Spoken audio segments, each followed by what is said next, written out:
समाचार है? वो बेचारी इतनी बेचारी है कि उज्जैनी का शासक अशोक स्वयं 2 घंटे से उसकी प्रतीक्षा कर रहा है। कहाँ गई थी देवी? आज बुद्ध पूर्णिमा है, नवविहार में विशाल उत्सव है, वहीं गई। और बच्चे महिंद और संमित्रा भी तुम्हारे साथ वहाँ गए थे? हाँ, वो भी गए। तो देवी वो दोनों तुम्हारे साथ वापस क्यों नहीं आए? उनकी आयु के बहुत से बच्चे वहाँ मिल गए थे, उनके साथ खेल रहे हैं, कुछ देर बाद आए। देवी वो वहाँ सुरक्षित तो है ना? हाँ बाबा, वो वहाँ एकदम सुरक्षित है। तुम बहुत चिंता करते हो बच्चों की, सुरक्षा कर्मी उनके साथ हैं। देवी हम उज्जैनी के शासक होने के साथ एक पिता भी हैं। एक शुभ समाचार है। शुभ समाचार?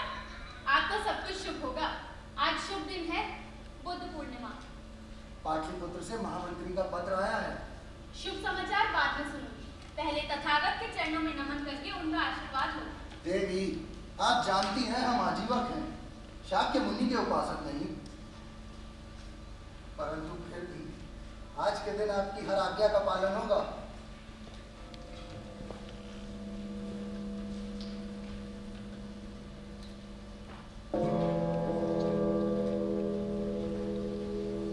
अब बताओ क्या है शुभ समाचार?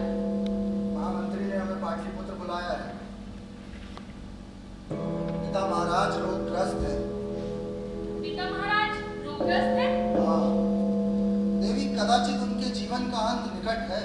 उनकी दशा गंभीर है? हाँ। और ये तुम्हारे लिए शुभ समाचार है?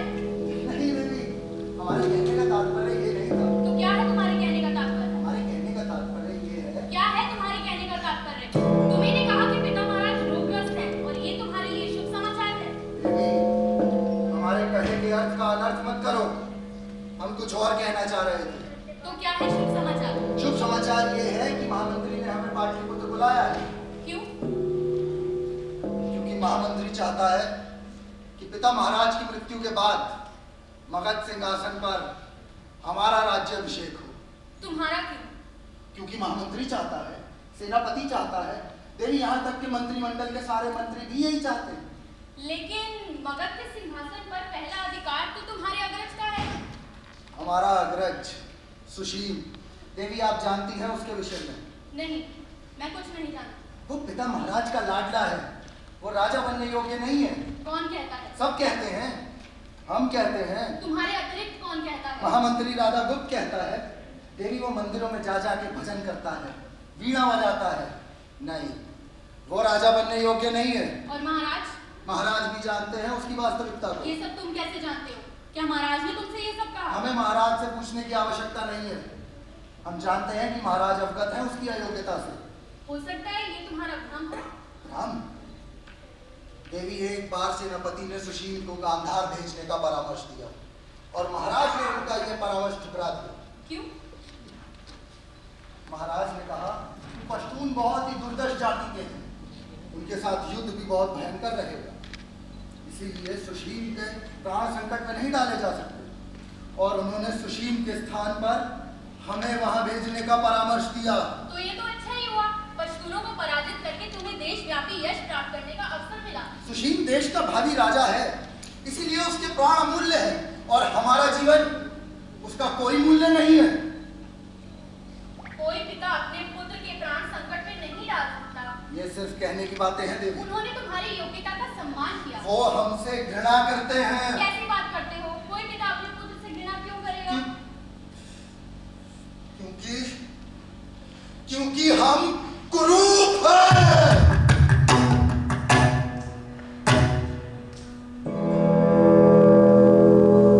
हमारे द्वार पर ये काला धब्बा है और सुशील सुंदर है, प्रियदर्शी है, बस इसीलिए वो उसको चाहते हैं। ये तुम्हारा भ्रम है अशोक। तुम हमसे ज्यादा जानती हो हमारे पिता को। मैं तो केवल न्याय और परंपरा की बात कर रही थी। सदा ही सबसे बड़ा पुत्र सिंहासन का अधिकारी होता है। बस हम इस पर और वाद विवाद नहीं चाहते। मैं तुमको बताना चाहते हैं कि हम पाटलिपुत्र जा रहे हैं और तुम हमारे साथ चल रही हो। मैं भी तुम्हारे साथ जा रही हूँ। ये तुमने कैसे जाना? मैंने तो इस बारे में कोई निर्णय लिया है तुम्हारी ओर से भी। अब पाटलिपुत्र चलने की तैयारी करो। और अगर मैं तुम्हारा निर्णय ना मानूं तो? तुमको मानना पड़ेगा।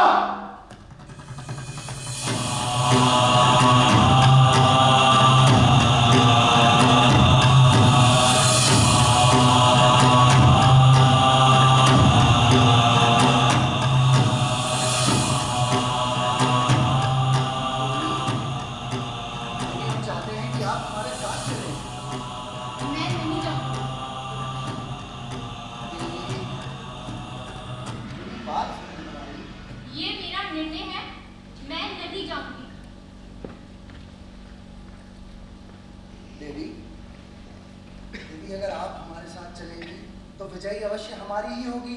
विजय? अपने भाई पर विजय? सुनकर मुझे गुस्सा होती है। मैं नहीं जाऊंगी। तो मत चलो।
आपके दर्शन करने आए हैं महाराज।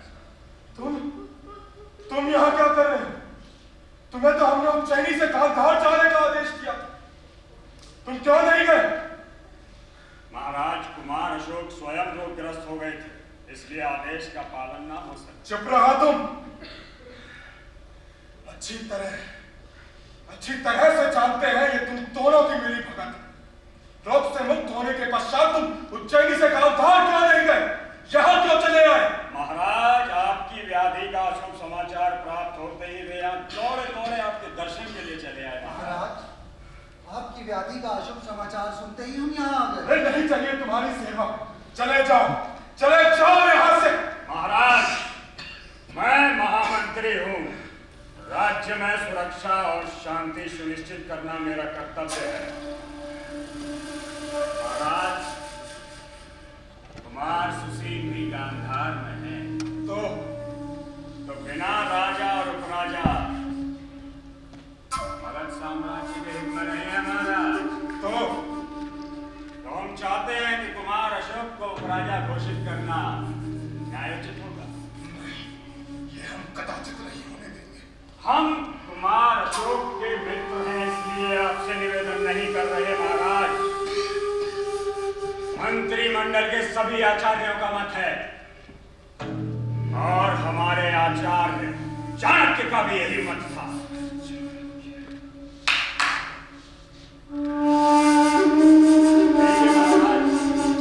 देखिए, आप स्वयं अपने हाथों से आशीर्वाद देकर कुमार अशोक को उपराजा घोषित करें महाराज। महाराज, हमारे पास पितामह चंद्रगुप्त मौर्य की खाद है। समय आने पर मगध की सुरक्षा के लिए अपने प्राणों की भी बाजी लगा देंगे। महाराज चंद्रगुप्त मौर्य ने अपना खड़ग देश की सुरक्षा के लिए आक्रमणकारी शत्रुओं के विरुद्ध प्रयोग किया था। यदि उनके खड़ग का उपयोग दो भाइयों के बीच राज सिंहासन के लिए होता है तो ये खड़ग का अपमान होगा। महाराज, ये समय वाद विवाद का नहीं है। कुमार, तुम स्वयं ये मुकुट धारण करो। हम कहते हैं तुम स्वयं ये मुकुट धारण करो। हम स्वयं कैसे? धारण करो कुमार, धारण करो। आओ हमारे साथ।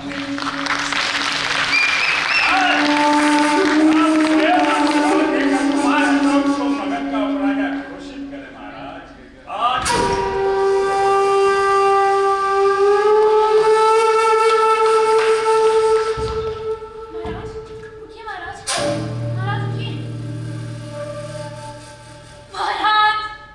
सेनापति से कहो कि पूरे मगध राज्य में यह घोषणा कर दी जाए कि महाराज बिंदुसार ने परलोक जाने से पूर्व कुमार अशोक को उपराजा घोषित कर दिया है।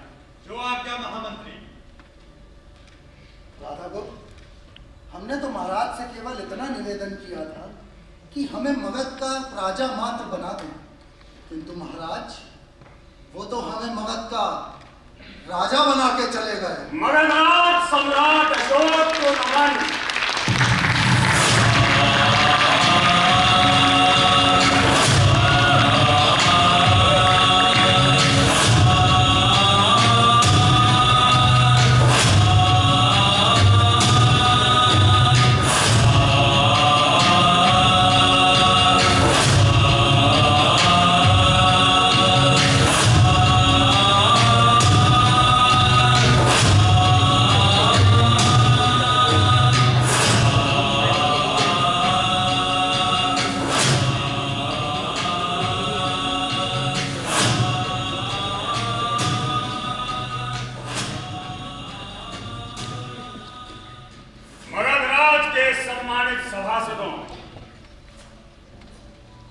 ये हृदय विदारक की दुख की बेला है कि हमारे देवनाम प्रिय सम्राट महाराज बिंदुसार हम सभी को रोता कलपता छोड़कर परलोक जा चुके हैं,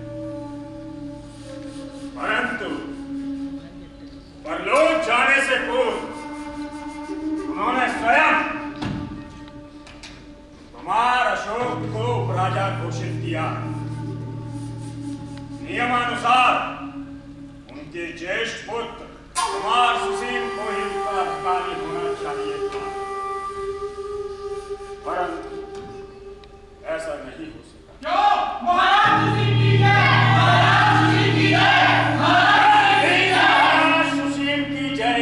चाहता था,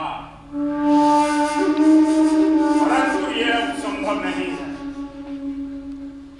सम्राट बिंदुसार ने स्वयं आशीर्वाद देकर कुमार अशोक को राजा घोषित किया।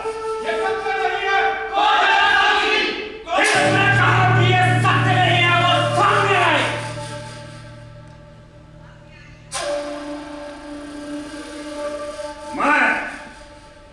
मैं महामंत्री राधागुप्त, मैं साक्षी हूं।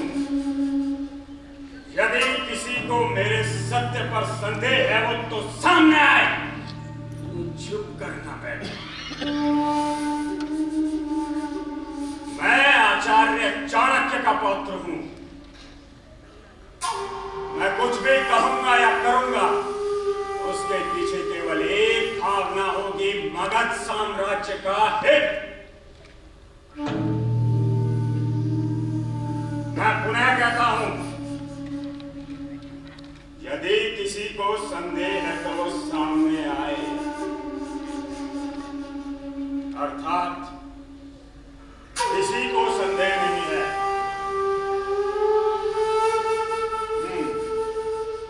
मंत्रिमंडल एवं सेनापति ने मिलकर यह निर्णय लिया है कि कल प्रातःकाल कुमार अशोक मगध साम्राज्य के सिंहासन पर आरूढ़ होंगे।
इसमें माणिक है और इसमें पन्ना।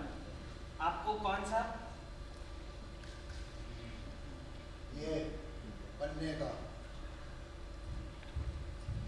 अग्रबंधु को नमन। आओ देश आओ, आओ बैठो। मैं राज दरबार से ही आ रहा हूँ। वहां आपके राज्याभिषेक की पूरी तैयारियां हो चुकी है। अग्रबंधु सभा भवन को तो नववधु की तरह सजाया गया है। रंग बिरंगी पताकाएं, द्वारों पर तोरण, मंगल कलश, चंदन आभरों की खुशबू और वेद पाठियों का साम गायन। वाह वाह वाह। और सभासद? सभी सभासद समय से तक नहीं पहुंच गए। हजारों नागरिक भी हैं भवन के बाद। सभी अपने नए राज्य की झलक देखने को बेचैन हैं। हमने आपको महामंत्री का संदेश नहीं बताया। बोलो। महामंत्री ने कहा है जब राज्याभिषेक की बेला आएगी तब संतों का सम्मिलित स्वर होगा। उस समय आप राज्याभिषेक के लिए सभा भवन में प्रवेश करेंगे। अभी समय जी बहुत लंबे समय बाद ये घड़ी आई है।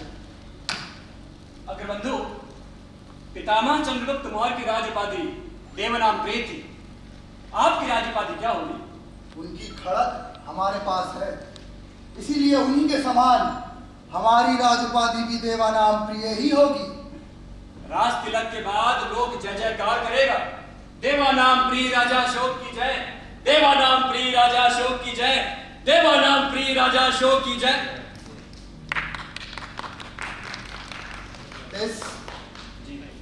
आज से 4 वर्ष पूर्व पिता महाराज की मृत्यु के बाद भी ये राज सत्ता हमारे हाथ में आई थी, किंतु राज्याभिषेक न हो सका। इससे पहले कि हमारा राज्याभिषेक हो पाता, सुशील ने कलिंग राज के साथ मिलकर हम पर आक्रमण कर दिया। हम जानते हैं अग्रबंधु।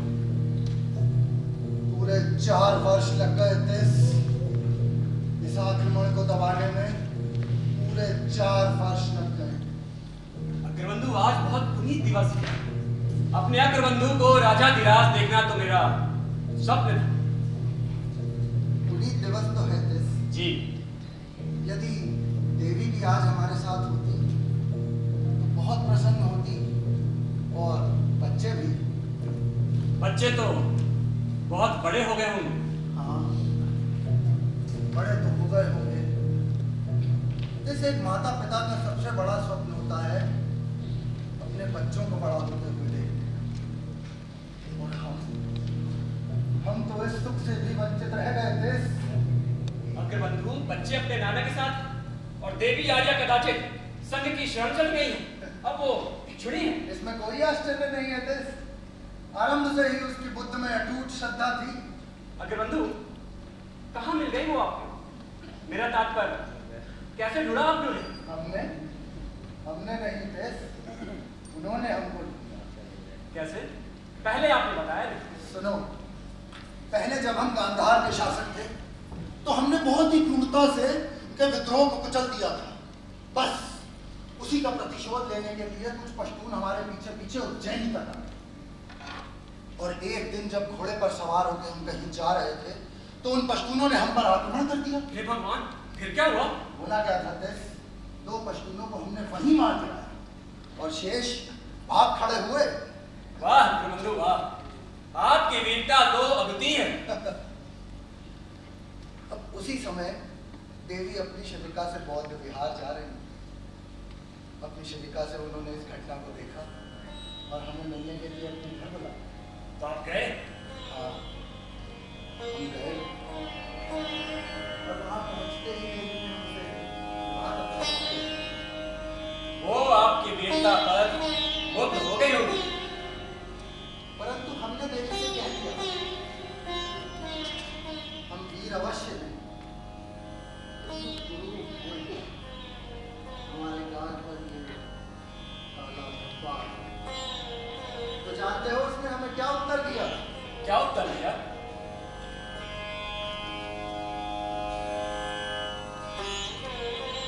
चंद्रमा पर भी तो धब्बे होते हैं। चंद्रमा पर भी तो धब्बे होते हैं। तो आपने क्या उत्तर दिया अग्रबंधु? हम क्या उत्तर देते थे? उसके उत्तर ने हमें निरुत्तर कर दिया और हमें हाँ कहना पड़ा। क्या बात? महाराज बस एक क्षण।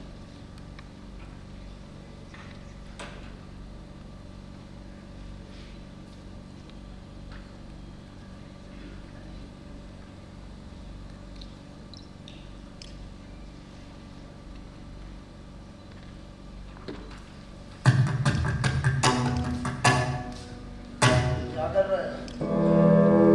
महाराज थोड़ा सा रंग लगा रहा था। इस काले धब्बे पर इसको थोड़ा सा हल्का कर रहा था महाराज। क्या ये काला धब्बा अच्छा नहीं लगता? क्या ये हमें रूप बनाता है? बोलो, क्या ये काला धब्बा हमें कुरूप बनाता है? नहीं, ये काला धब्बा हमारी सुंदरता है। ये हमें सुंदर बनाता है। प्रियदर्शी,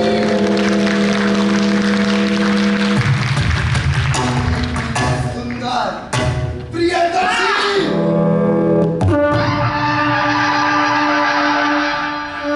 महाराज छोड़िए उसे। आइए, मेरी होगी।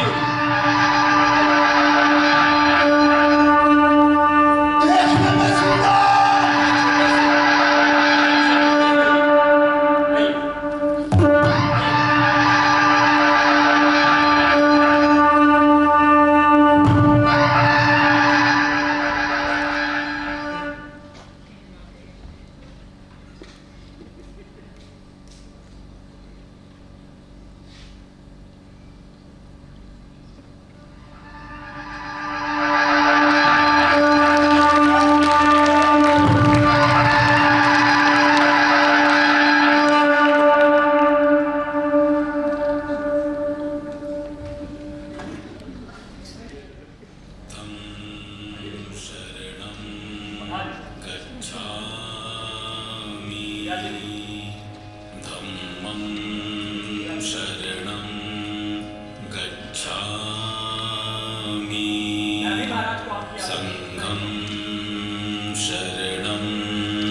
भिक्खु को नमन।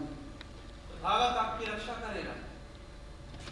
भिक्खु, आप जानते हैं कि हम मगध साम्राज्य के राजा हैं।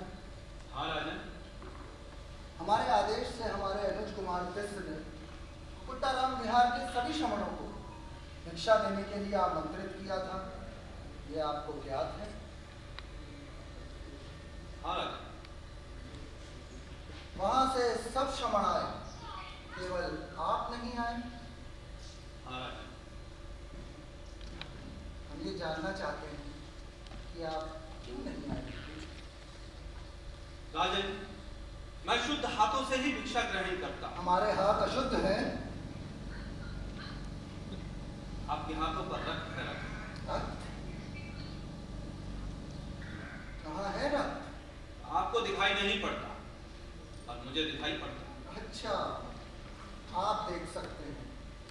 लगता है भिक्खु को दिव्य दृष्टि प्राप्त है। किसका रक्त है भिक्खु? आपके अग्रज सुशील का। भिक्खु समुद्र, अपनी सीमा में रहो। ये क्या कह रहे हैं आप? अपनी सीमा पहचानिए भिक्खु समुद्र, सीमा पहचानिए। मुखाकृति की कालिमा को छिपाने के लिए जिस प्रकार आपने प्रियदर्शी नाम धारण किया है, अपनी सत्ता लोलुपता को छिपाने के लिए उसी प्रकार आपने साम्राज्य की सुरक्षा का बहाना दिया है। भिक्खु! शांत हो जाइए। मैं आपसे विनती करता हूं, आपके हाथों एक भिक्खु का वध उचित नहीं। शांत हो जाइए। मुझे मृत्यु से भय नहीं है। मैं मृत्यु का सामना कर सकता हूं, उसे गले लगा सकता हूं, निर्भय। कहना आसान है भिक्षु। यदि हम तुम्हें अभी आग में जलवाकर मृत्यु का दंड दें तो अग्नि के स्पर्श से तुम्हारे मुख से निकली चित्कार गगन भेदी होगी। नहीं राजा, एक नहीं हजारों लाखों लक्षों के स्पर्श के बाद भी आप मेरी एक भी चित्कार नहीं सुन पाए।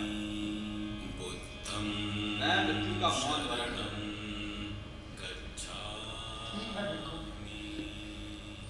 ठीक है, हम देखेंगे आपकी मृत्यु का मौन वरण। हम राजा की आज्ञा का उल्लंघन करने के अपराध में भिक्षु समुद्र को अग्नि में जलाकर मृत्यु का दंड देते हैं।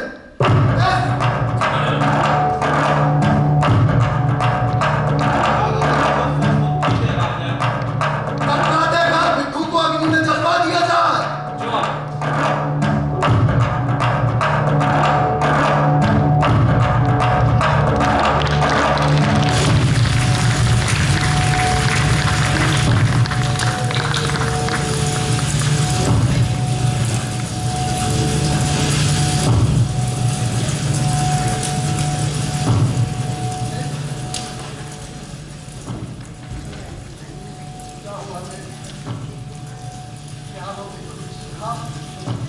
चिल्लाया, फिर बोलो।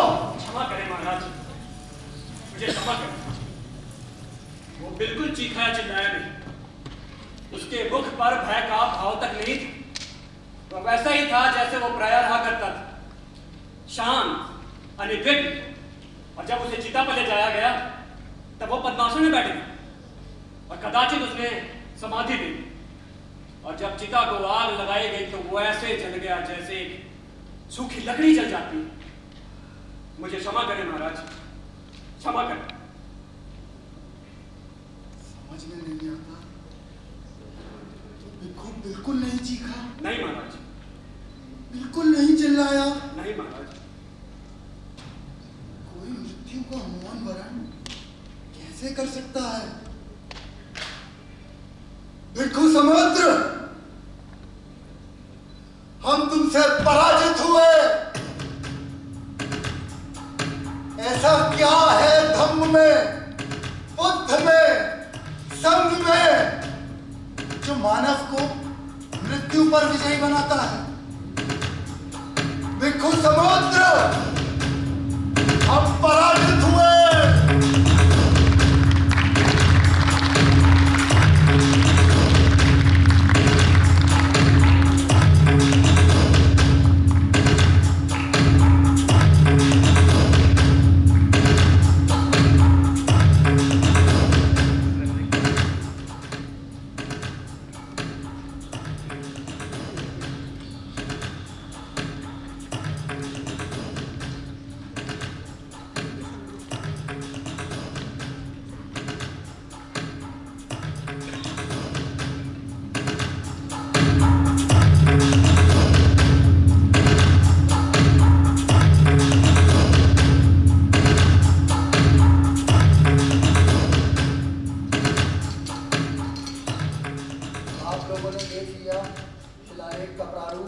जी महाराज।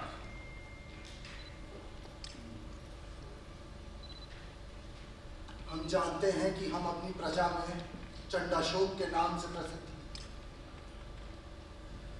जब हमें क्रोध आता है तो हम अपने वश में नहीं रह पाते। परंतु हमारे इस बाहरी क्रोध के भीतर करुणा भी है।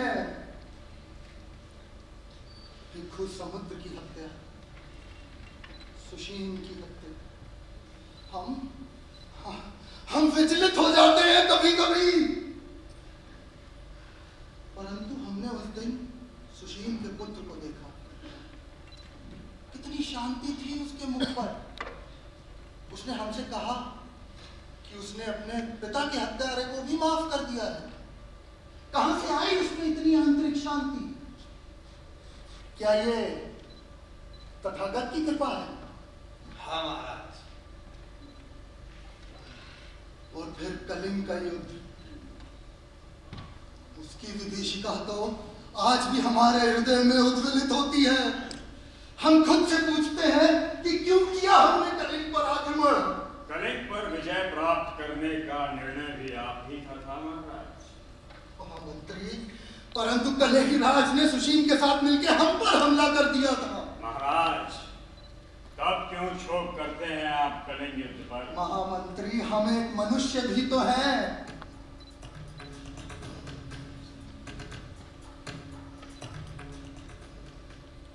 शब्दकार, शिलालेख का आलेख पढ़ो। जो आज्ञा महाराज।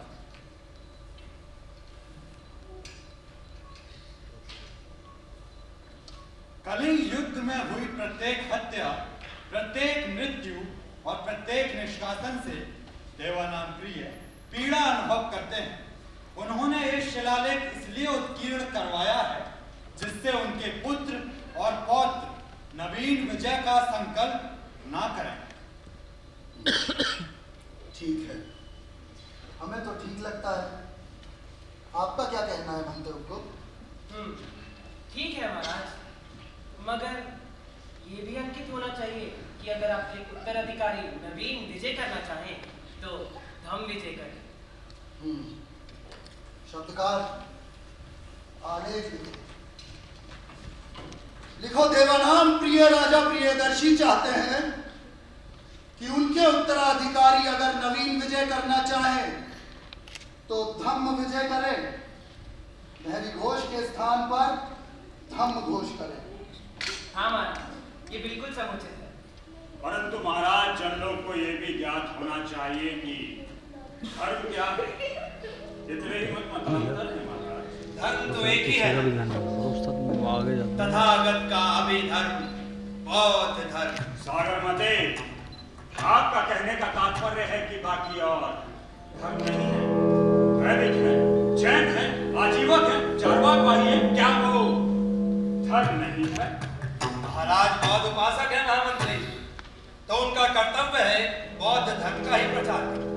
राजा किसी एक धर्म का उपासक नहीं होता सागर मते, वो पूरी प्रजा का पोषण करता है।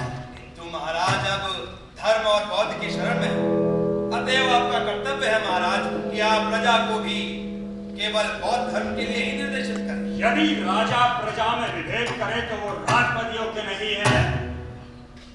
महामंत्री, आप इतने अधीर क्यों हो रहे हैं? किंतु महाराज, क्या महामंत्री अपने राजा को राजधर्म का पाठ पढ़ाएंगे? यदि आवश्यक हुआ तो अवश्य। इसकी आवश्यकता नहीं पड़ेगी महामंत्री। शब्दकार, आलेख लिखो। लिखो, देवानाम प्रिय राजा प्रियदर्शी कहते हैं कि इस संसार में कोई भी संबंध धर्म संबंध से बड़ा नहीं, कोई भी दान धर्म दान से बड़ा नहीं, और कोई भी पुण्य धर्म पुण्य से बड़ा नहीं। यही धर्म साधु वचन है। आने वाले राजाओं के लिए अनुकरणीय है महाराज। महाराज, यदि आपकी आज्ञा हो तो मैं पुनः कुछ कहना चाहता हूँ। हाँ, कहिए। जैसा कि आप बौद्ध धर्म के संरक्षण में हैं, तो आपका कर्तव्य है कि आप प्रजा को बौद्ध धर्म के लिए ही निर्देशित करें। शब्दकार, आलेख लिखो।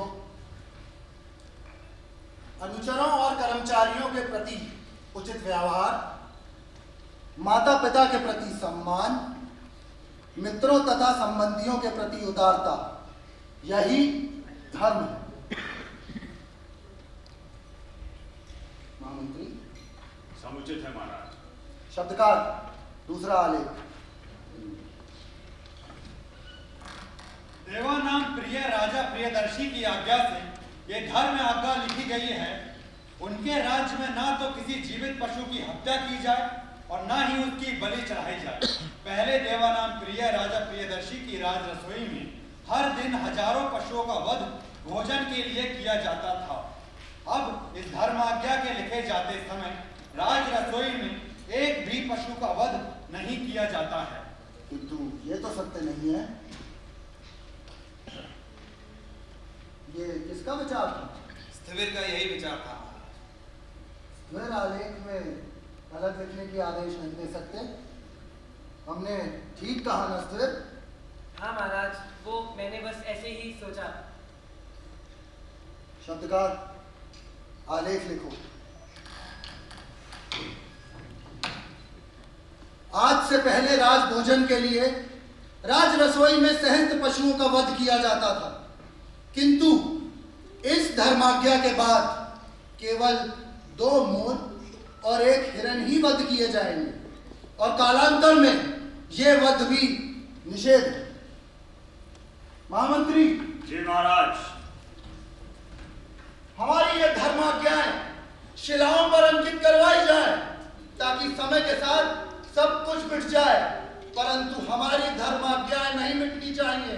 चाहे घनघोर वर्षा आए, आंधी आए, सब कुछ नष्ट हो जाए, पर हमारी धर्माज्ञाएं जन जन तक पहुंचनी चाहिए ताकि जन जन करे हमारी जय जयकार। देवानाम प्रिय राजा प्रियदर्शी अशोक की जय जयकार। देवानाम प्रिय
श्रीमान महामंत्री जी, आप जानते हैं ककुट्टा राम विहार के वैद्यों ने मेरा कितना अपमान किया है।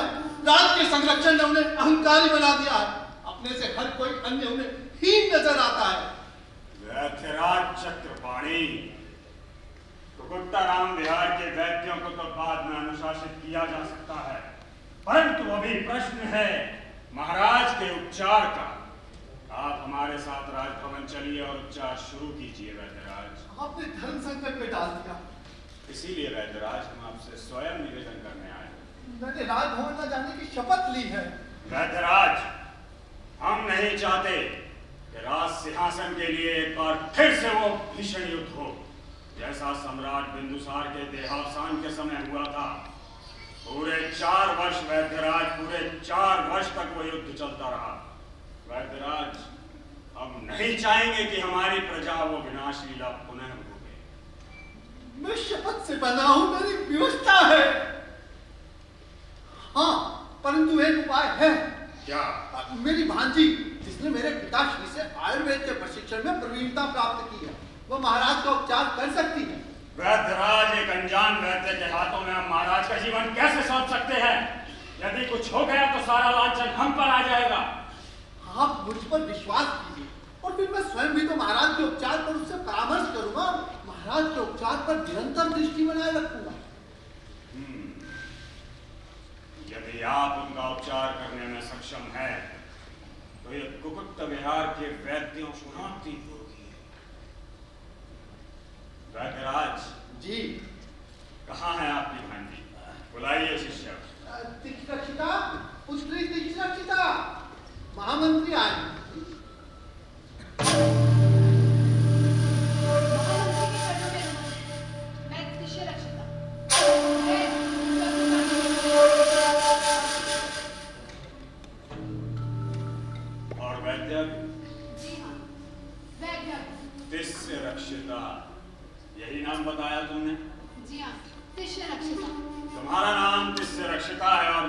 महाराज के अनुज का नाम है तिस्य। महाराज के द्वारा लिखे गए धर्म महामात्र शिलालेखों का वाचन तिस्य तिथि को ही किया जाता है। राज्यराज जी, हमें तो लगता है कि तिस्य तिथि और मौर्य साम्राज्य का अलग ही संबंध है। इसमें मेरा दोष नहीं, दोष मेरे पिताजी का, जिन्होंने मेरा ये नाम रखा। कौन है तुम्हारे पिता? क्या नाम है उनका? वो अब नहीं है, उनका देहांत हो गया। कब देहांत हुआ? क्या नाम था उनका? मैं हूँ उसका पिता। जब ये 3-4 वर्ष की बच्ची थी तब इसके पिता का देहांत हो गया। इसे तो उनका कुछ भी याद नहीं। काशी में अपने नाना अर्थात मेरे पिता के यहाँ पली बड़ी है और उन्हीं से ही वैदिक की शिक्षा ग्रहण की है। और अब तो मेरे भी कान काटती है। इसकी अद्भुत शक्ति, चरक, सुश्रिता तो इसे कंठस्थ याद है और इसकी स्मरण शक्ति अद्भुत, कुछ नहीं भूलती। रक्षिता, कल पूर्वाह्न ही तुम्हारे राजभवन पहुंचने का प्रबंध कर दिया जाएगा। कल हम स्वयं तुम्हारी प्रतीक्षा करेंगे। उसके पश्चात कोई भी सैनिक तुम्हें राजभवन आने और जाने से बाधित नहीं करेगा। इससे रक्षिता, तुम महाराज का उपचार कर सकती हो। वैद्यराज, अब हम चलते हैं। रोगी को देखने मेरी भांजी स्वयं राजभवन जाएगी और उपचार तो मेरे ही माध्यम से होगा। चक्रपाणी, हम आपसे एक बात तो कहना भूल गए।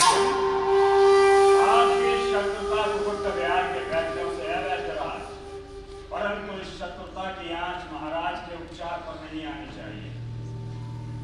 आप नहीं जानते कि हम बहुत कुछ जानते हैं। वैद्यराज, हम आपको केवल सचेत करना चाहते हैं।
ये क्या कह रहे हैं आप? मैं आपकी वैद्य हूँ।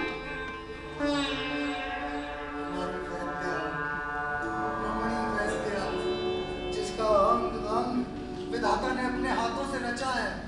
महाराज, आप रोग मुक्त हैं और इस राजभवन में मेरा कार्य समाप्त हुआ। मुझे आज्ञा दीजिए। किसने कहा कि हम रोग मुक्त हैं? हम अभी भी रोगग्रस्त हैं।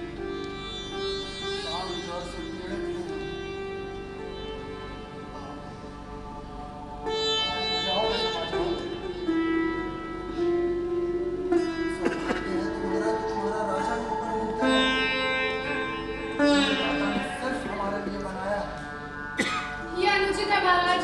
ओ, तुम तो नागिन से पुकारती हो। मत बोलो, हम राजा हैं। तुम्हारे इस फन को कुचल सकते हैं। ये अनुचित है महाराज।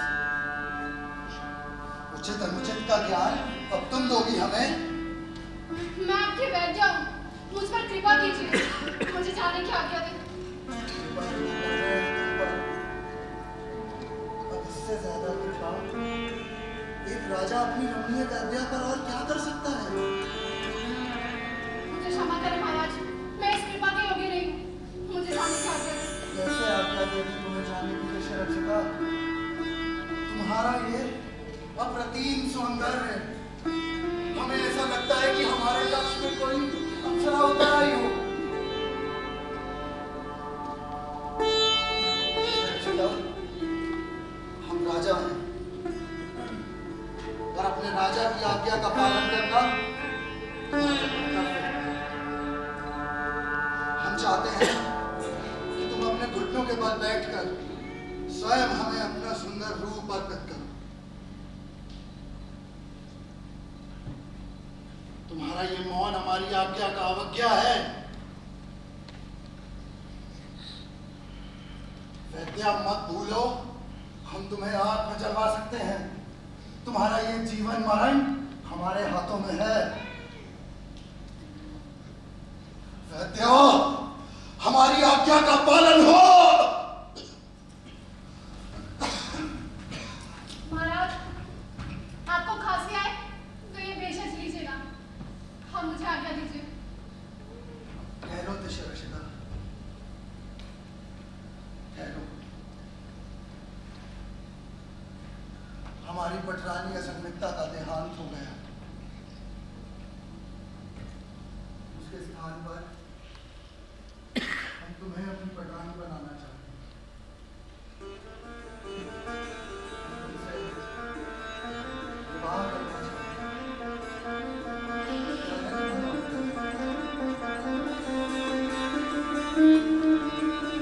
राजा आज्ञा को पालन होगा। अगर मेरे हाथों में वरमाला होती तो मैं आपके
अपराधी मैं नहीं हूं, लेकिन अपराधी मेरे सामने खड़ा है। उल्टा चोर कोतवाल को डांटे। मन चंचल किसी और का हो रहा है और अपराध किसी और का। ओह अच्छा, तो फिर आने दो महारानी को, उन्हीं से कहूंगा। क्या कहोगे? यही, महारानी जी आपकी दासी का चाल चलन ठीक नहीं है, वो बेकू का मन चंचल करती है। चंचल महारानी कहेगी, किस बेकू का मन चंचल किया? मैं कहूंगा मेरा मन चंचल किया। फिर महारानी कहेगी, फिर तुम्हारा मन चंचल क्यों किया? क्योंकि बोलो बेकू, फिर तुम्हारा मन चंचल क्यों किया? क्योंकि अयोध्या को कोई आ जाएगा। तुम जाओ, जाओ। सुनो सुनो सुनो सुनो।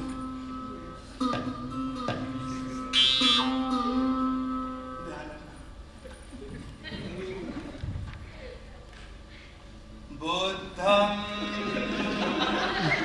शरणं गच्छामि। खंडे, तथागत की कृपा हो महाराज। नमन।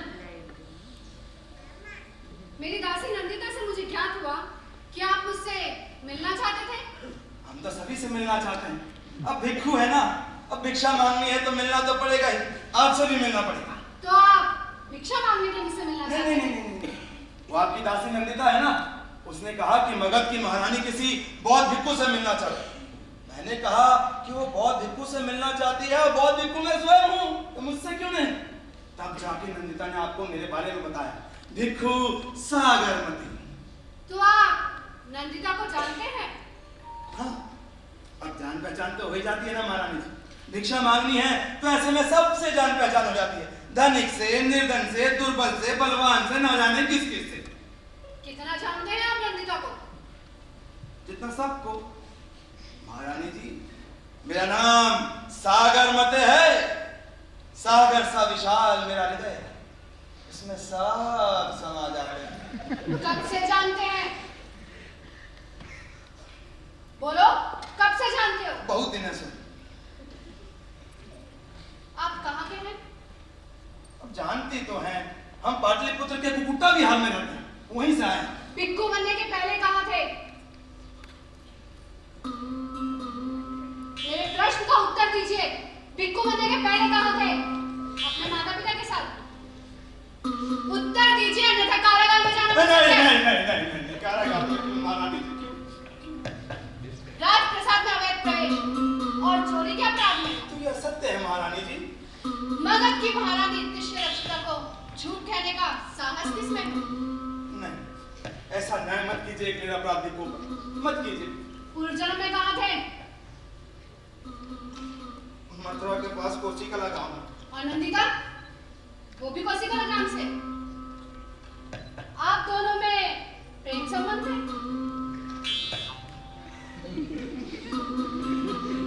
तो विवाह क्यों नहीं हुआ?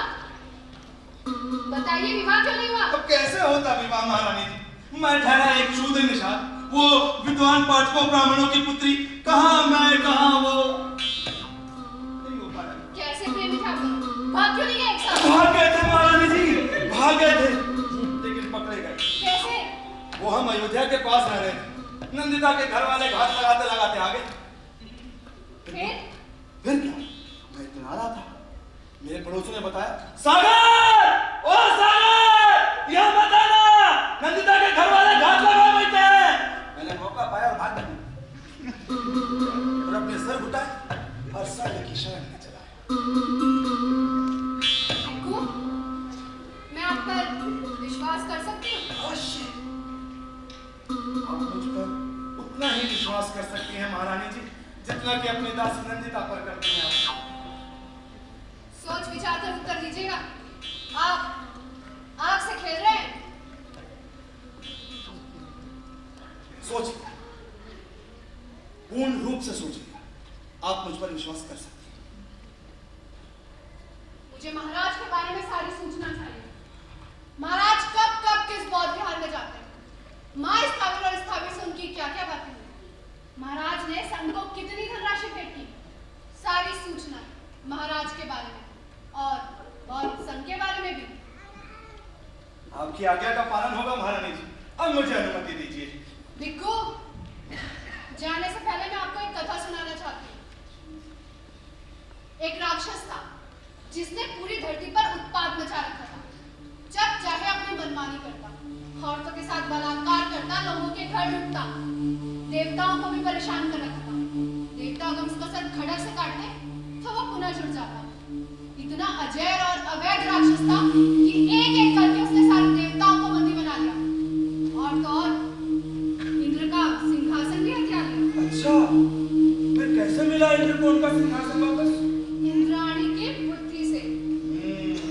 इंद्राणी की बुद्धि से कैसे महारानी जी? इंद्राणी ने पता लगाया कि कि वो राक्षस जब अपने घर से निकलता है तो अपनी जान एक तोते में छोड़कर आता है। फिर क्या? फिर इंद्राणी ने उस तोते को पकड़ा और उसकी गर्दन मरोड़ दी। राक्षस भी मर गया।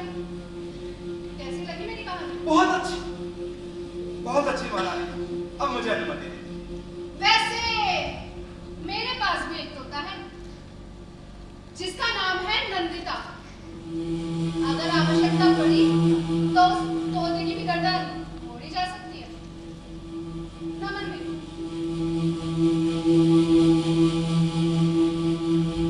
महारानी जी, क्षमा कीजिए, एक सूचना देनी था। क्या? महाराज ने अशोकाराम के सभी श्रमणों को एक साथ रहने का आदेश दिया है। उनका मानना है ऐसा करने से एक न एक दिन उनमें अवश्य ही सत उठाई होगी। और इतना ही नहीं, उन्होंने अपने छोटे भाई तिस को भी बौद्ध धर्म और संघ की शरण में जाने का आदेश दिया। क्यों? कदाचित उन पर नियंत्रण रखने के लिए। लेकिन आप ही बताइए, क्या एक व्यक्ति वेगवती नदी का चट्टानों की तरह वेगवती नदी का बहाव रोक सकती है? वो ठेरवाद के साथ उसको भी भाग ले जाए। तो महाराज पर पूरी तरह से बौद्ध धर्म का रंग चढ़ाने के लिए स्थावर की अगली चाल है बौद्ध संवाद। हाँ महाराज जी, और इसमें देश विदेश के अनेकों श्रमण हैं, किंतु सबसे महत्वपूर्ण नाम होगा भिक्षुणी देवी का। महाराज की रखेल, उसे क्यों बुलाया है? जैसा कि आप जानती हैं मेरे प्राण किस महीना में है, वैसे ही स्थविर भी जानते हैं कि महाराज के प्राण किस महीना में है। भिक्षु, अपनी सागर समान विशाल मति से कोई कुटिल चाल निकालिए और सुनिश्चित कीजिए कि महाराज के प्राण जिस महीना में है वो सांची में ही सुरक्षित रहे। आप निश्चिंत रहे महारानी जी, चाहे मुझे कुछ भी करना पड़े, भिक्षुणी देवी पाटलिपुत्र नहीं आने पाएंगी। और भिक्षु महेंद्र, वो भी आ रहे हैं। जी। महाराज को बड़ा मोह है उससे। प्राय कल्पना करते हैं कि वो बड़ा होकर कैसा लगता होगा। लेकिन इसमें मैं क्या कर सकता हूँ? बहुत कुछ कर सकते हैं आप। सुनिश्चित कीजिएगा कि महाराज का बड़ा बेटा मगध साम्राज्य के सिंहासन का दावेदार न बन जाए। वो भिक्षु है और भिक्षु ही रहे। ऐसा ही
आप मुझे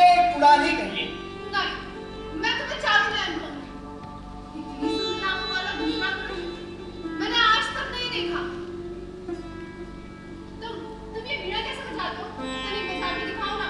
ये वीणा का तार टूटा हुआ है। कोई बात नहीं, मैंने आते जाते कई बार तुम्हारा वीणा वादन सुना है। इतना सुंदर वीणा वादन मैंने आज तक किसी का नहीं सुना। सुनकर ऐसा लगता है कि जैसे मैं इस लोक में नहीं हूँ, हवा में उड़ती चली जा रही, ऊपर, हर ऊपर। आप कृपालु हैं। जितनी प्रशंसा आप कर रही हैं, मैं उतनी अच्छी वीणा नहीं बजाता। आप दयालु हैं। कुणाल, वीणा के तारों की झनकार का जादू वीणा के उन तारों में है, या फिर तुम्हारी उंगलियों में? मैं नहीं जानता जादू कहाँ है। अगर जादू है तो इन वीणा के तारों में ही होगा। मैंने तो सुना है कि जादू हाथों की उंगलियों में होता है। उंगलियों में? हाँ, मैं एक कवि को जानती हूँ, नालंदा में रहते हैं, बहुत ही रसिक कवि हैं। वो कहते हैं कि जादू तो हाथों की उंगलियों में होता है। एक पुरुष अपनी उंगलियों के जादू से औरत को भी वीणा के समान झंकृत कर देता है। क्या तुमने सुना है कभी औरत की देह का झंकृत संगीत? नहीं, मैंने नहीं सुना। नहीं सुना? अब तक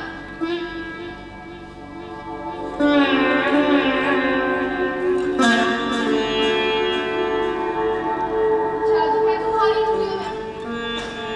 छेड़ो ना अपनी उंगलियों से मेरी देह को। सुना ना मेरी देह का संगीत। अब मेरी माता के स्थान पर और वही स्थान आपको शोभा देगा। नमन।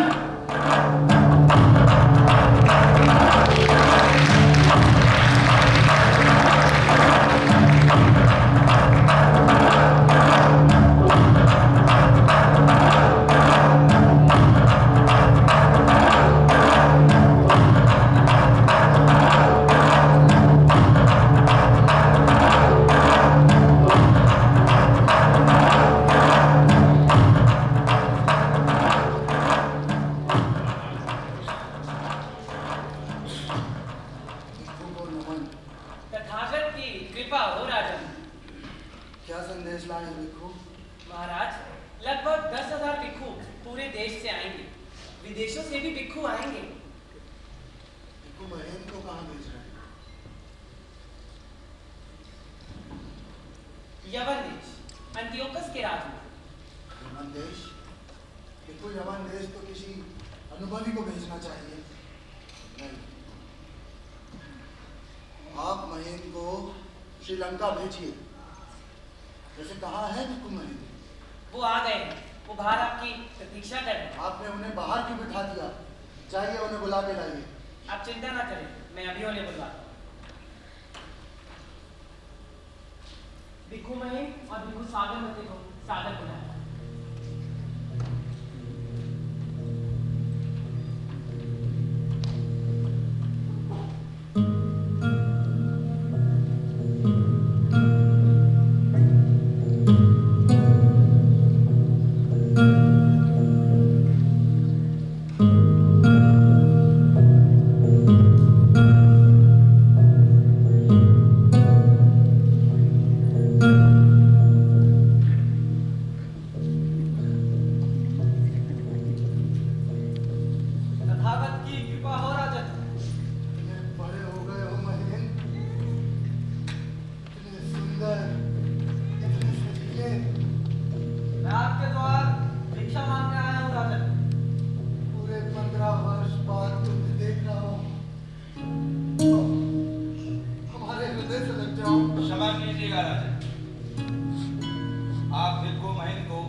अब ये धर्म के पुत्र हैं और धर्म ही इनका पिता है। तो अब हमें क्या करना होगा? महाराज, भिक्षु महेंद्र भिक्षु बनने के पश्चात पहली बार भिक्षाटन के लिए निकले। महाराज, ये इनकी प्रथम भिक्षा है। आप इनकी झोली में 5 मुट्ठी चावल डाल दीजिए।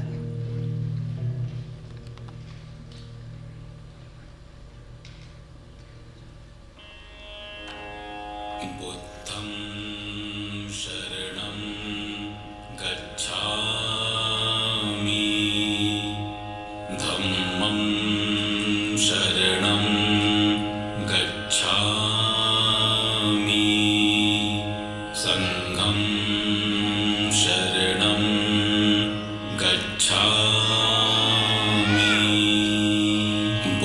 बुद्धं शरणं गच्छामि।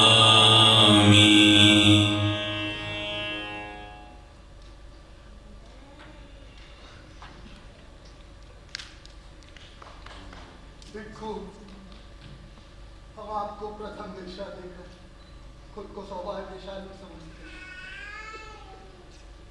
तथागत की कृपा हो राजन। बुद्धं शरणं गच्छामि।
मारने के लिए उसकी गर्दन ऐंठना चाहिए। तो आप सब जानते हैं? हाँ, थोड़ा थोड़ा। तो सैनिकों को किसने भेजा? हमने। सैनिकों ने क्यों झूठ कहा कि उन्हें महामंत्री ने भेजा? अगर तुम्हें पता लग जाता कि सैनिकों को हमने भेजा है, तो तुम अदृश्य हो जाती। कहाँ? अपने देश कलिंग में। हमने ठीक कहा ना, कलिंग कन्या। हाँ मगध नरेश, आपने बिल्कुल ठीक कहा। महारानी, हम आपकी भेंट आपके पुराने मित्र से कराना चाहते हैं। मिलना चाहेंगी उनसे?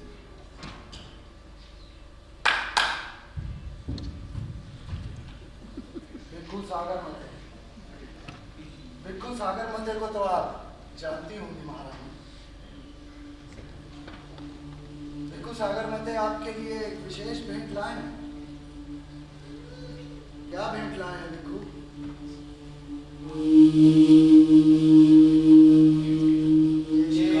केश काटा है महाराज। ये केश काटा आपको कहाँ मिला? उद्यान के बोधि वृक्ष में। महारानी का केश काटा बोधि वृक्ष में फंसा। देखो क्या विशेषता है इस केश काटे की? महाराज ये विष लेपित महारानी का केश काटा बोधि वृक्ष में, वो भी विष लेपित। किसने लगाया? मैंने। क्यों? क्योंकि मैं चाहती थी। क्यों चाहती थी? मेरे माता पिता तो एक बार मरे थे, मैं तुम्हें 100 बार मारना चाहती थी। तुमने वो अपराध किया है जो क्षमा नहीं किया जा सकता। और क्यों करवा दिया कुणाल को अंधा? उसको तो मैं मारना चाहती थी, लेकिन राज अधिकारियों ने मेरे साथ धोखा किया। क्यों मारना चाहती थी उसको? उसे सिर्फ अंधा करके जंगल में छोड़ दिया। और क्यों मारना चाहती? उसका निर्दोष सौंदर्य, उसके लावण्य का चुंबक। पति के होते हुए भी पति,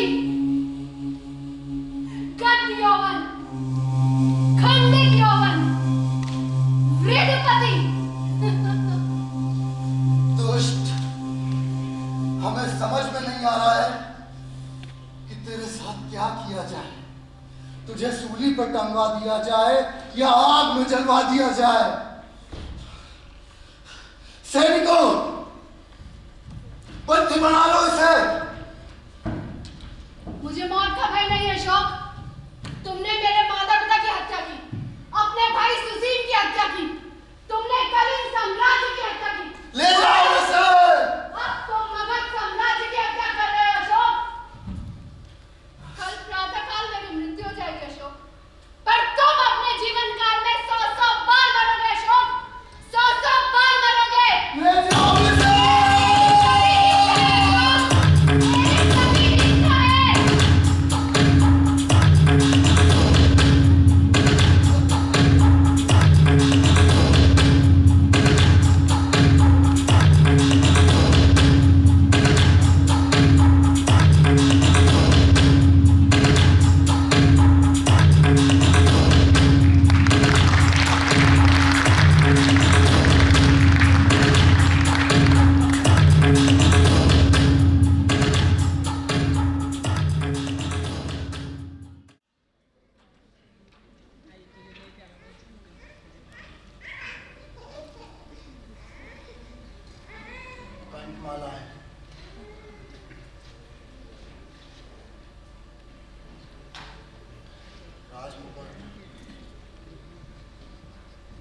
राजमुकुट।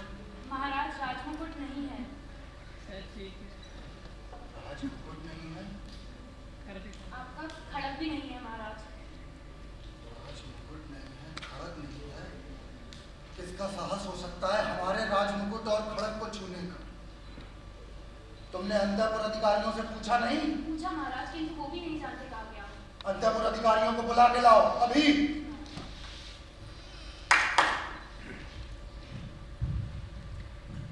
अंतःपुर अधिकारी को बुला कर लाओ।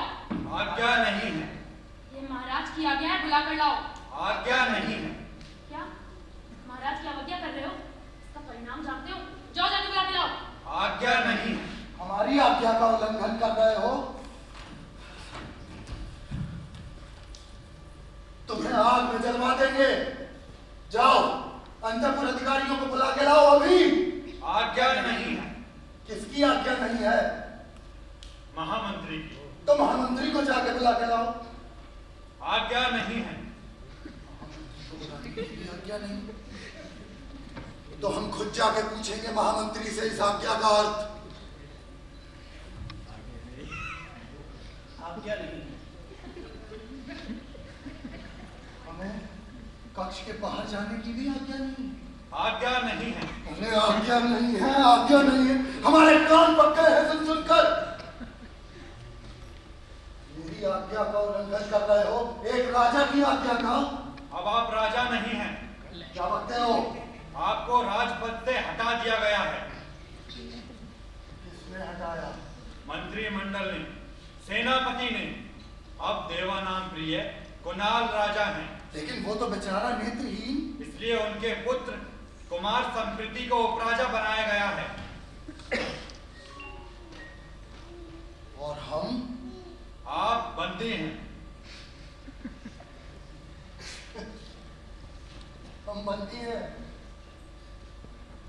सम्राट अशोक बंदी है और ये बंदी गृह है।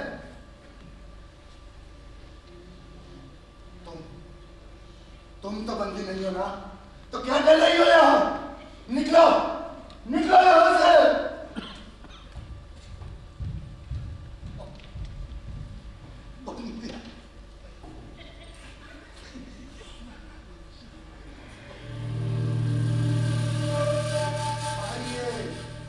आइए महामंत्री, पाटलिपुत्र के नए बंदी गृह में आपका स्वागत। विराजिए।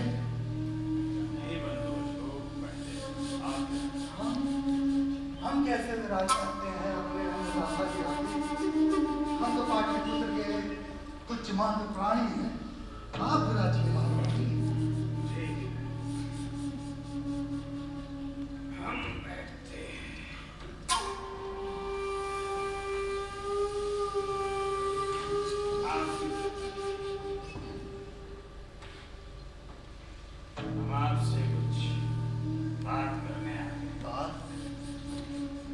बात तो बराबर वालों में होती है ना महामंत्री।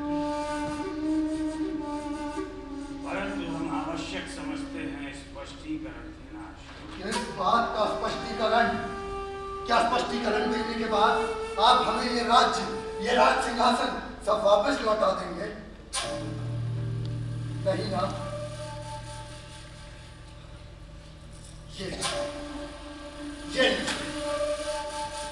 ये भी लीजिए और मुक्त करिए हमें इस माया जाल से।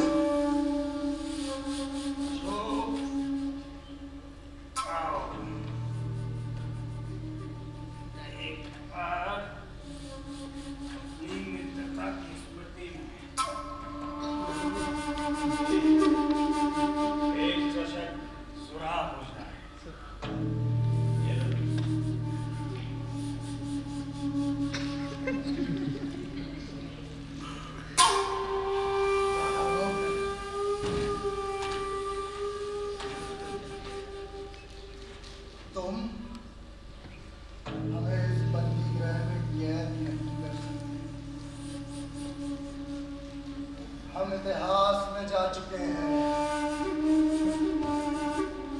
इतिहास में।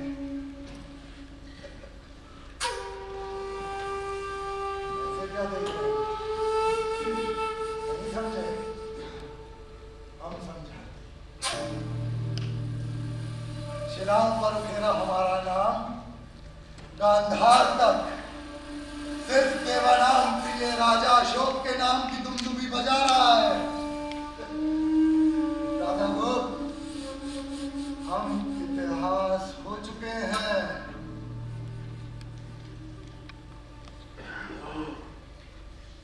हम तुम्हारे मित्र हैं। मित्र? तुम्ही ने अपने मित्र को राज सिंहासन पर बिठाया और तुम्ही ने उसे हटा दिया। न मैंने अपने मित्र को राज सिंहासन पर बिठाया और न ही मैंने अपने मित्र को राज सिंहासन से उठाया। हम तुम्हारे मित्र हैं और न थे। मेरी वचनबद्धता केवल और केवल मगध के प्रति थी, मगध के प्रति, मित्र के प्रति नहीं है। मैंने एक ऐसे चतुर शक्तिशाली व्यक्तित्व को राजा बनाया था जो बर्बर पश्तूनों से युद्ध में लोहा ले सके। वो तो हम है ही राजा गुप्त। नहीं अशोक, वो तुम थे। चंडाशोक से कामाशोक और कामाशोक से बनाइए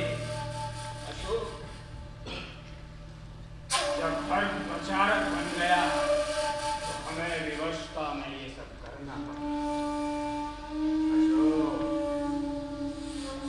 राजा के लिए उसकी प्रजा उसकी संतान के बराबर होती है। हमारे लिए भी हमारी प्रजा हमारी संतान ही थी।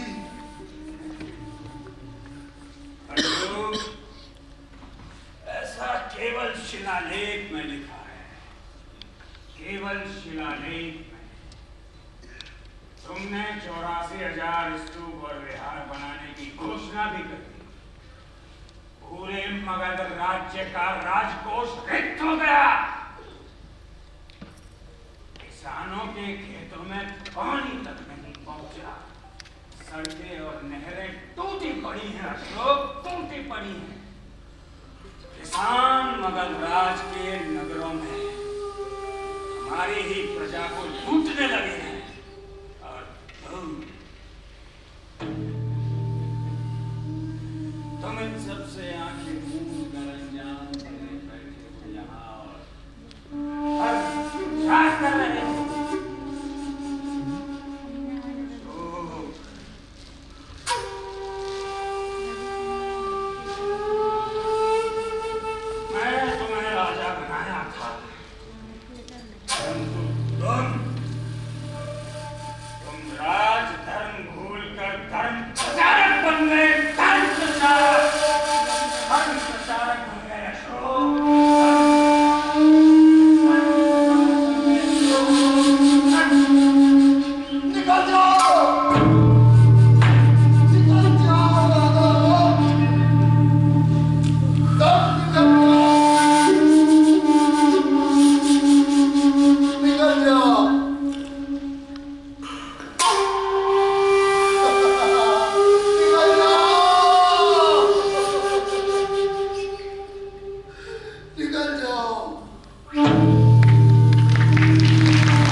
कब से हाथ पैर मार रही है इस पानी से निकलने के लिए।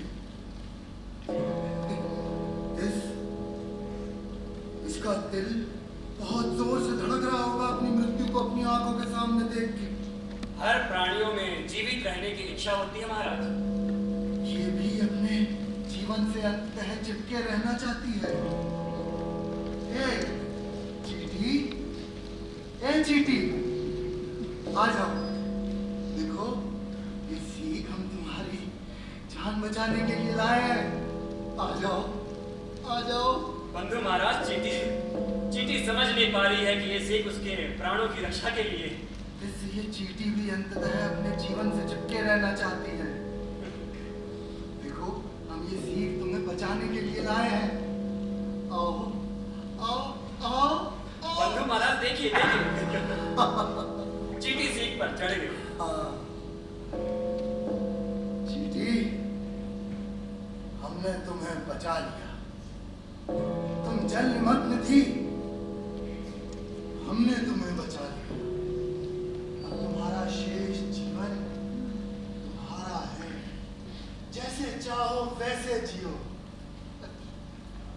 बंधु महाराज, आपने पुण्य का कार्य किया है, उसके जीवन की रक्षा कर जी।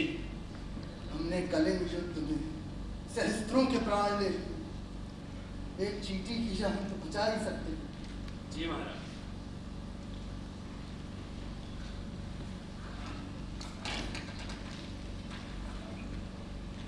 तो सब हम थक गए हैं, विश्राम करना चाहते हैं।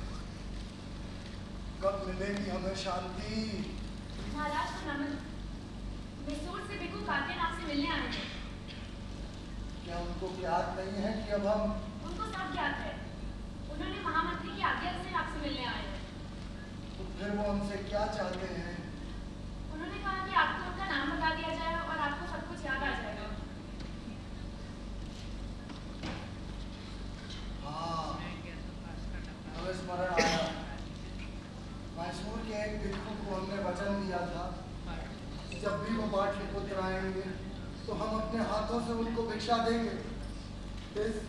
अब तुम ही बताओ, हम उनको क्या उत्तर दें?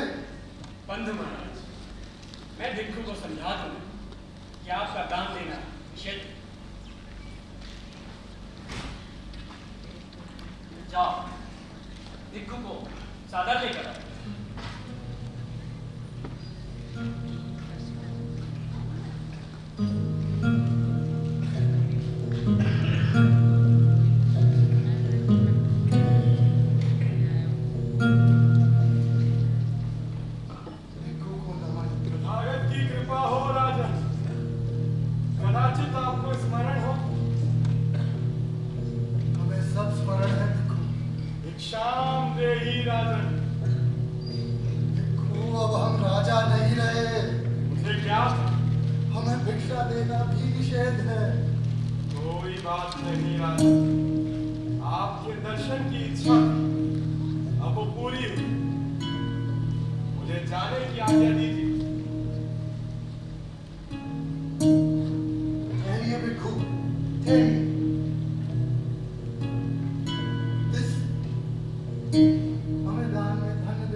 हमने वैदिक ब्राह्मणों का सम्मान किया, इससे बौद्ध श्रमण हमसे रुष्ट हैं।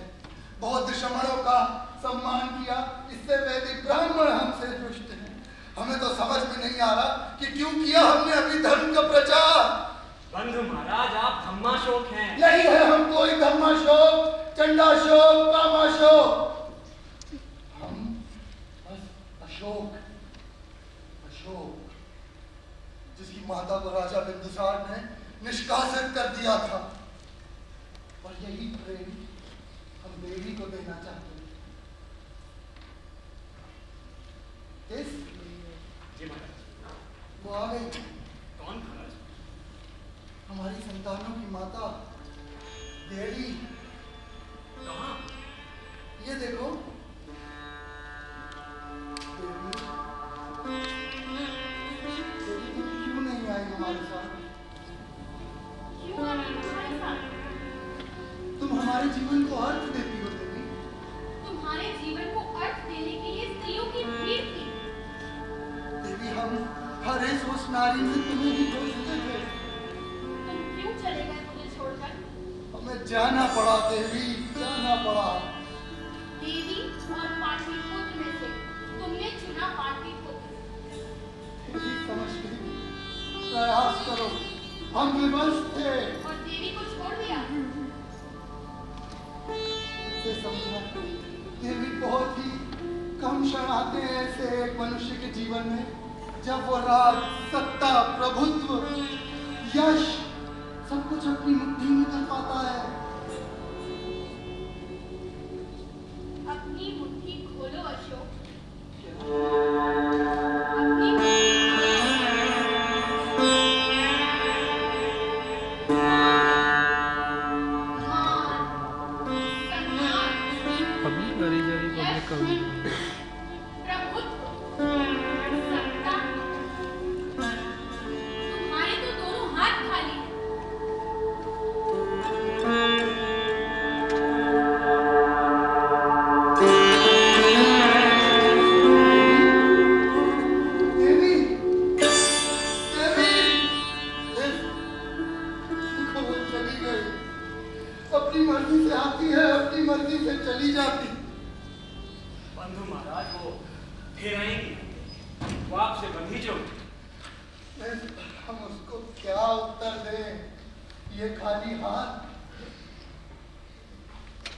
बंधु महाराज, आप धैर्य रखिए, धैर्य।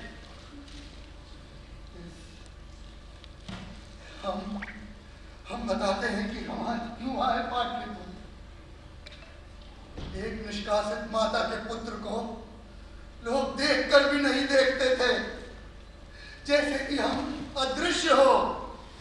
हमारे मन में कभी कभी उद्वेलित होता था कि लोगों की आंखों में उंगली डालकर कहें कि आंख से देखने वाले अंधों, हमें देखो, देखो हमें। और सुशील और हम साथ साथ पड़े हुए, जिसको देखो यही कहता है कि सुशील कितना सुंदर है, कितना प्रियदर्शी है। और हमें ऐसा लगता था कि लोग हमें कह रहे हैं कि हम कितने कुरूप हैं। बस यही सत्ता हासिल करने के लिए हम पाटलिपुत्र आए।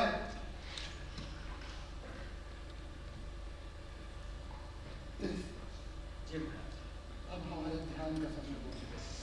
महाराज को नमन। तीर्थ यात्रा पे जाने के लिए आपकी रथ तैयार है।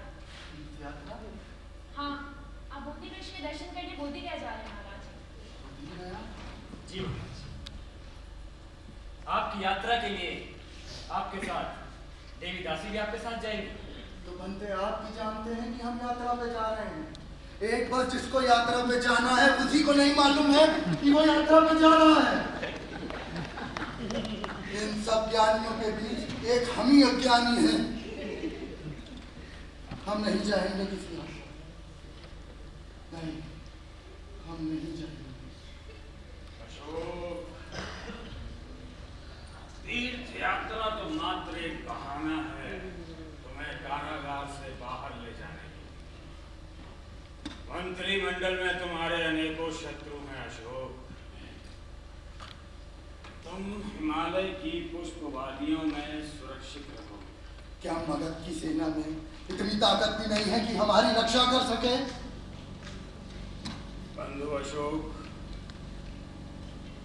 हम तुम्हारे बाल मित्र हैं। हम पहली बार मौर्य साम्राज्य के विरुद्ध हुए हैं। किसके लिए? तुम्हारे लिए, अपने मित्र के लिए। चले जाओ, चले। राधा को हम नहीं जाएंगे।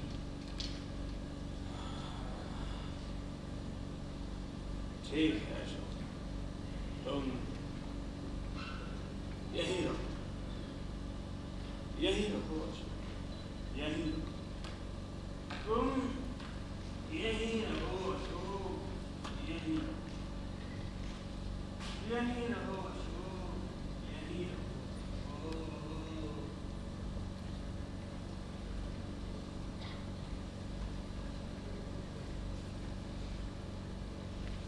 चले जाओ,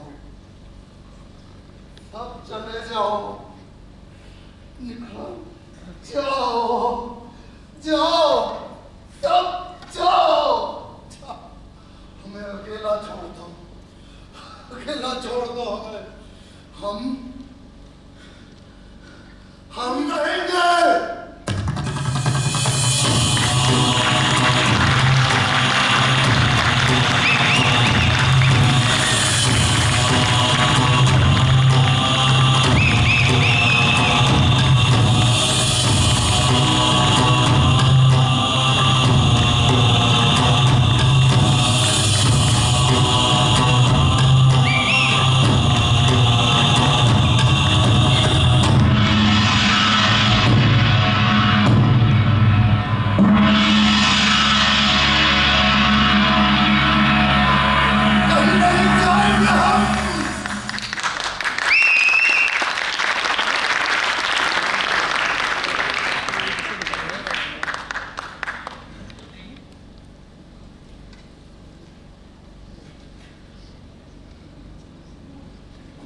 हम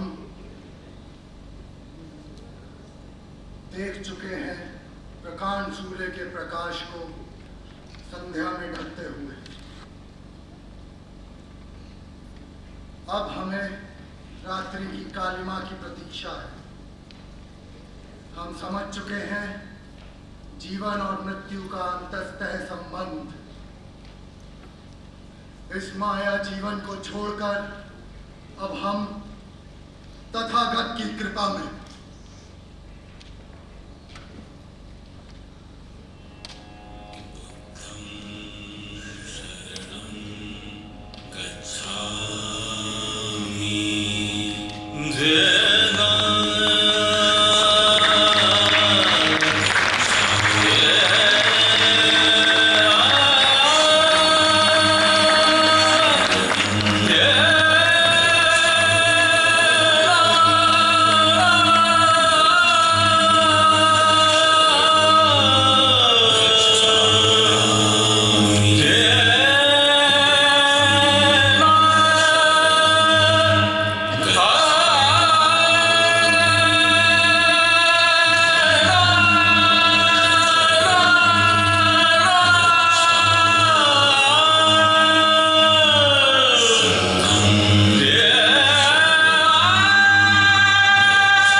तालियों की गड़गड़ाहट रुकनी नहीं चाहिए। एक बार जोरदार तालियां हमारे सभी कला।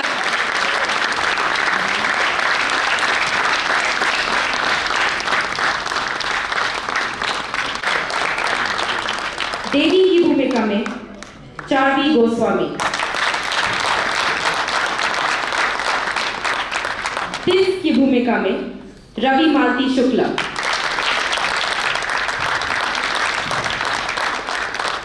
कुणाल और सिपाही 1 की भूमिका में हिमांशु त्रिपाठी, दासी की भूमिका में प्राची सिंह, बिल्कु समुद्रगुप्त की भूमिका में सौरभ त्रिपाठी, शिष्य रक्षिता की भूमिका में सरिता चतुर्वेदी,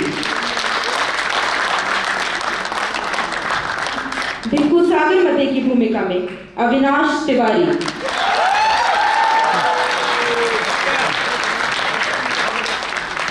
राधा गुप्त की भूमिका में शिवम एके पाठक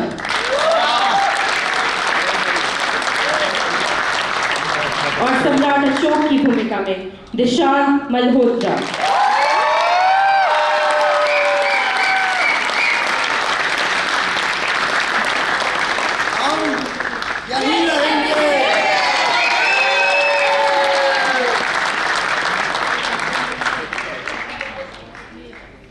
और नंदिता की भूमिका में अस्मी तुलसियान। आज अस्मी का बर्थडे है, एक बार जोर से बोल दीजिए हैप्पी बर्थडे।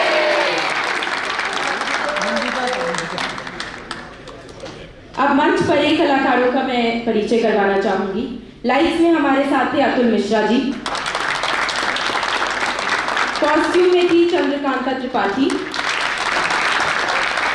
असिस्टेंट कॉस्ट्यूम थे योगेश चौहान, मेकअप में थे दीपक खड़े and team, music Ajay Kumar, stage coordinator Tiara Tripathi, writer Daya Prakash Sinha ji हमारे बीच मौजूद हैं। एक बार जोरदार तालियां उनके लिए।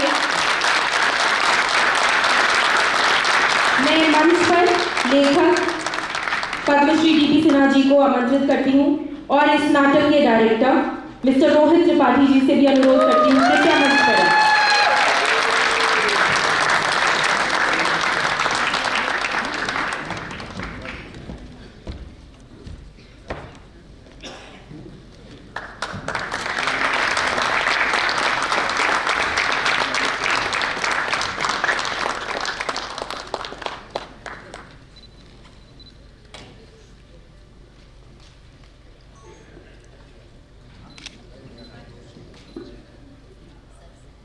Sir, DP Sinha sir, we would love to hear some words of wisdom from you about this play.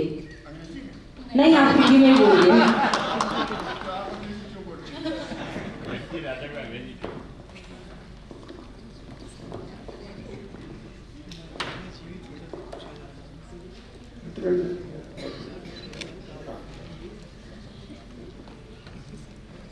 मैं किसको बधाई दूँ? रोहित त्रिपाठी को बधाई दूँ या निशांत को बधाई दूँ या सभी एक्टर्स को बधाई दूँ, सबको बधाई दूँ।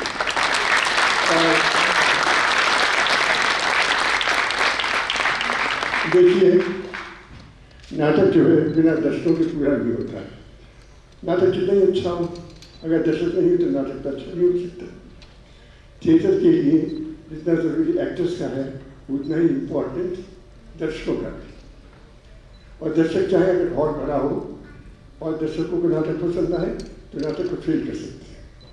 तो नाटक की सफलता में दर्शकों का बड़ा योगदान है। तो मैं इन कलाकारों के साथ आप सबको बधाई देना चाहता हूँ।